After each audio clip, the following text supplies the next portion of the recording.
அடிக்கிற வெயிலுக்கு கொஞ்ச தூரம் நடந்து போயிட்டு வீட்டுக்கு திரும்பி வந்தாலே நம்ம முகம் நமக்கே அடையாளம் தெரியாத அளவுக்கு ஸ்கின் டேன் ஆகும். முகத்துல அங்கங்க பிளாக் ஸ்பாட், கழுத்து பகுதியெல்லாம் கருப்பா இருக்கிறது. இப்படி இன்னும் பலங்க.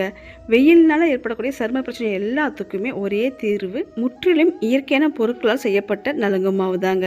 நம்மளுடைய நலுங்கு மாவு 6 மாசம் குழந்தைங்கல இருந்து பெரியவங்க வரைக்கும் தாராளமா யூஸ் பண்ணலாம். உங்களுடைய ஸ்கின் டைப்புக்கு ஏற்ற மாதிரி தயிர் அல்லது பால் கூட நலுங்கு மாவு மிக்ஸ் பண்ணி முகம், கழுத்து பகுதி, கைக்கும் சேர்த்து அப்ளை பண்ணிட்டு லைட்டாக காஞ்சதும், அதாவது 5லேருந்து 10 நிமிஷம் கழிச்சு ஜென்டில் ரப் பண்ணி தேய்ச்சி கழுவி பாருங்க. உங்களுக்கே டிஃப்ரென்ஸ் தெரியுங்க. மண்டேலேருந்து தான் நம்ம ஆர்டர் எடுத்திருந்தோம். இந்த 2 நாள்லேயே நம்மளுடைய நலுங்கு மாவுலாம் சோல்ட் அவுட் ஆயிடுச்சுங்க. அடுத்த பேட்சுக்கு தேவையான நலுங்கு மாவு ரெடி பண்ணுறதுக்கு எல்லா பொருட்களுமே வாங்கி வெயிலில் காய வச்சாச்சு. நாளைக்கு ஃப்ரெஷ்ஷாக நம்மளோட நலுங்கு மாவு ரெடி ஆயிருங்க. உங்களுக்கு யாருக்காவது வேணும்னா ப்ரைஸ் டீட்டெயில்ஸ் அண்ட் கான்டாக்ட் நம்பர்ஸ்லாம் கமெண்ட்லாம் பின் பண்ணுறேங்க. செக் பண்ணி பார்த்துட்டு தேவைப்படுறவங்க சீக்கிரம் ஆர்டரை ப்ளேஸ் பண்ணிவிடுங்க.